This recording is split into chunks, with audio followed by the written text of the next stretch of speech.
Halo semua, halo YouTube. Perkenalkan, nama saya Bagus Satrio Wicaksono dengan NIM 142 24040 dari jurusan Akuntansi UPN Veteran Yogyakarta. Jadi dalam video ini merupakan salah satu tugas dari mata kuliah kewirausahaan yang dimana tugasnya itu diminta untuk menjelaskan bisnis proposal tiap kelompok. Saya dari kelompok 7 yang beranggotakan Zaki, Satria, saya sendiri, Marco, Dila, dan juga Vivian. Jadi dalam kelompok saya ini akan membahas atau, membuat bisnis churros. Nah, yang pertama adalah konsep bisnis, lalu ada latar belakangnya. Jadi, churros itu merupakan cemilan atau makanan dari Spanyol, yang dimana churros ini tuh memiliki bentuk yang lonjong dan normally warnanya itu agak coklat keemasan gitu. Nah, churros ini memiliki bahan utama yaitu tepung, telur, dan juga, air gitu. Jadi, churros ini mudah untuk dibuat. Nah, kelebihan dari churros itu sendiri yaitu dapat dikustomisasi dengan mudah. Dari bentuk, rasa, dan juga topping. Itu bisa dianeka-ragamkan sesuai dengan keinginan penjual atau sesuai dengan keinginan kita kalau kalian mau iseng-iseng buat. Lalu yang kedua adalah deskripsi produk. Jadi produk yang akan kami buat ini adalah churros Oreo yang dimana adonannya utamanya yaitu adalah tepung dan juga biskuit Oreo itu sendiri. Jadi langkah-langkah yang kami lakukan yaitu adalah memisahkan krim dan juga biskuit dari Oreo lalu kita haluskan dan kita campur pada tepung. Nah, kelebihan dari, deskripsi produk kelebihan dari produk kami yaitu tentu saja memiliki rasa Oreo yang dimana Oreo itu banyak sekali fansnya termasuk saya sendiri. Lalu rasanya sudah tidak perlu diragukan lagi karena Oreo itu memang sudah enak dari sananya. Lalu, kustomisasi lainnya yaitu adalah filling atau krim cocolan yang kami buat itu berdasarkan dari krim Oreo itu sendiri. Sehingga, eee akan lebih variatif dibandingkan dengan churros pada umumnya. Lalu Oreo yang kami gunakan yaitu Oreo original dan juga red velvet. Lalu yang ketiga ada deskripsi pasar, jadi market kami yaitu adalah keluarga mahasiswa UPN Veteran Yogyakarta, karena kami akan berjualan di wilayah UPN Veteran Yogyakarta, dan spesifiknya yaitu warga FEB UPN Veteran Yogyakarta. Tapi kalangannya yaitu tentu saja bisa lebih dari mahasiswa, mulai dari anak-anak hingga orang dewasa. Jadi churros ini bisa dinikmati segala jenis usia teman-teman. Lalu berikutnya ada analisis bisnis. Yang pertama adalah SWOT atau Strength, Weakness, Opportunity, dan juga Threats. Yang pertama adalah strength atau kekuatan. Jadi produk ini itu termasuk unik dan juga menarik karena churros ini tuh masih terbilang jarang menjual di Yogyakarta. Jadi saya rasa market untuk menjual churros ini akan unik gitu karena sedikit yang jual dan juga mungkin masih ada yang belum tahu apa itu churros. Jadi kami memperkenalkan dengan variasi yang beda dari biasanya.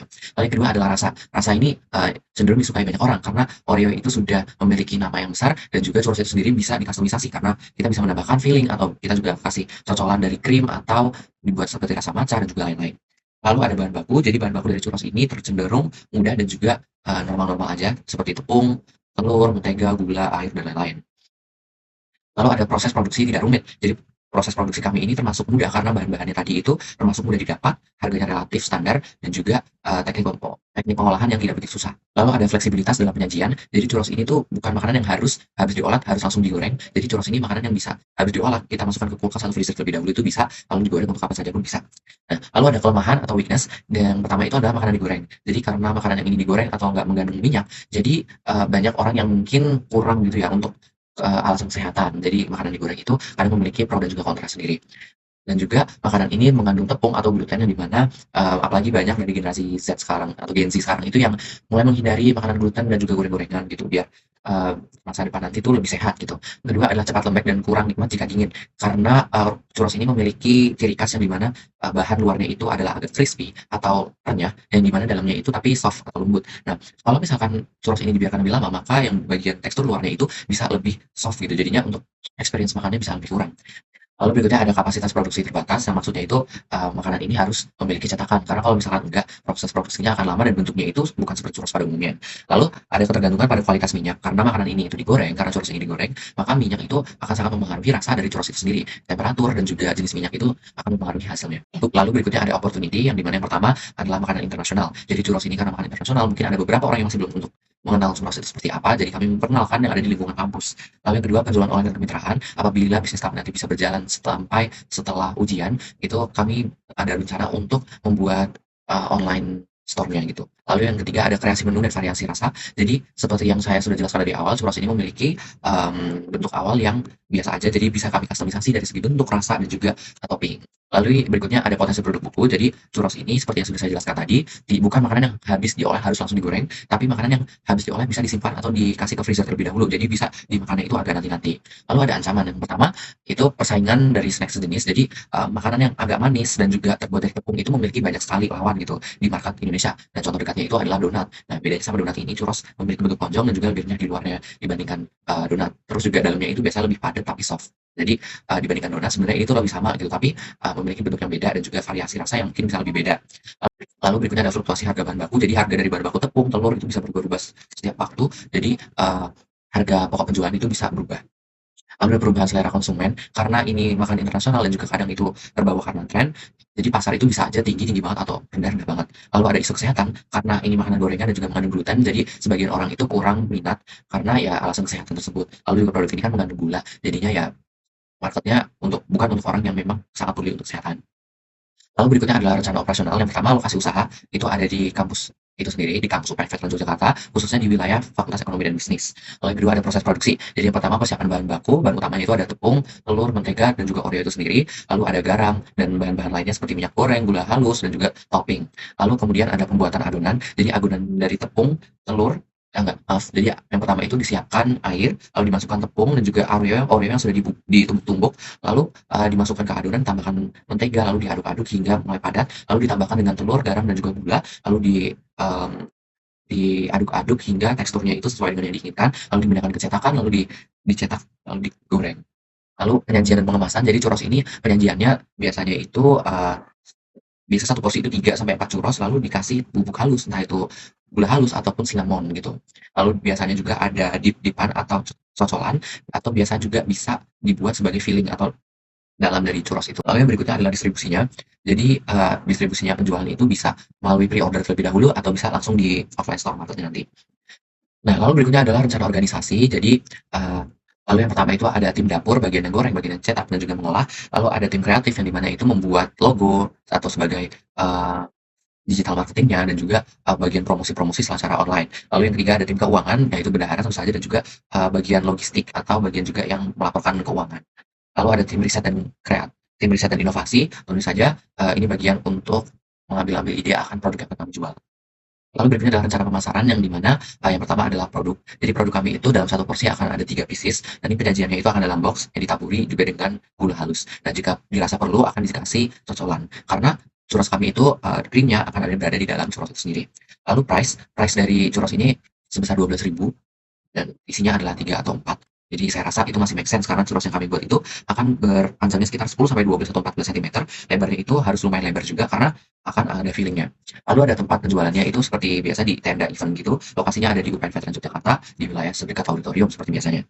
Lalu promosinya itu akan kami lakukan secara online dan juga offline. Yang pertama offline itu akan membuat seperti poster penjualan. Lalu online-nya itu berdasarkan poster digitalnya kami. Lalu akan kami kasih ke Instagram. Lalu berikutnya adalah rencana keuangan. Jadi modal awal kami itu 500.000 yang dimana tiap anggota akan patungan 100.000. Jadi estimasi harga per menunya itu 12.000 dan target penjualan kami itu 28 porsi per hari atau 28 kali 3 gitu ya. Nah, dari sini saya sudah membuat tabel yang ada isinya bahan, kebutuhan, harga satuan dan juga estimasi biaya. Jadi yang pertama itu bahan utamanya adalah Oreo itu sendiri. Nah, jadi satu Oreo itu bisa terdiri dari 14 keping ya. Ini kami membutuhkan untuk membuat 28 kali 2 itu sekitar 19 bungkus yang dimana harganya per bungkus itu 10.000. Nah, estimasi biayanya itu adalah 190.000. Nah, lalu yang kedua adalah mentega. Mentega itu sudah kami hitung-hitung untuk membuat porsi sebanyak itu adalah sekitar 515 gram yang dimana harga satuannya 17.500 itu tiap 200 gram atau tiap satu kotak mentega. Itu jadi estimasi biaya yang akan keluarkan adalah 45.750. Lalu berikutnya adalah gula pasir yang dimana kita kurang lebih akan butuh 225 gram yang dimana dijualnya itu biasanya 17.000 ya. Nah, untuk per kilonya estimasi biayanya itu jadinya hanya 5.000 atau bisa kita ambil yang 500 gram saja sih.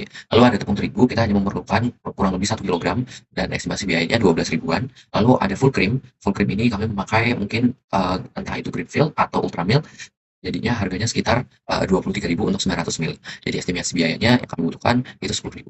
Nah, lalu ada telur, kurang lebih akan membutuhkan 32 butir dan harga per kilonya 30.000. Jadi kurang lebih kita akan butuhnya 60.000. Nah, ada whipped cream 280 gram yang dimana harga satu packnya itu 10.000, jadi harganya 39.000 kemungkinan. Lalu ada gula halus, kami akan membutuhkan sekitar 200 gram yang estimasi biayanya 5.200. Lalu ada kemasan dan juga sewa tenda yang setelah saya tanya-tanya ke cutting, itu biayanya 50.000 sampai 100.000 untuk perharinya. Jadi saya masukkan 60.000 aja dengan estimasi 2 hari, jadi ada 220.000. Lalu tentu saja ada minyak untuk penggorengan yaitu sekitar 30.000. Jadi di total-total kebutuhan estimasi biaya kami adalah 544.166 rupiah. Lalu di sini adalah HPP dari satu piece curok, yaitu adalah total piece yang akan melakukan 165 yang dimana 28 porsi dikalikan 3 dikali 2 untuk 2 hari.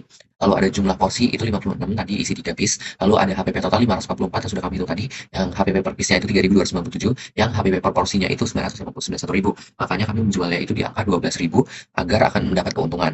Nah, jadi laba bersihnya itu sekitar 115.834 untuk 58 porsi apabila mencapai target habis semua. Lalu di kasar keuangan itu ada harga jual per porsi 12.000 tadi, target penjualannya itu ada 55 atau 660.000, itu keuntungan yang diekspektasikan.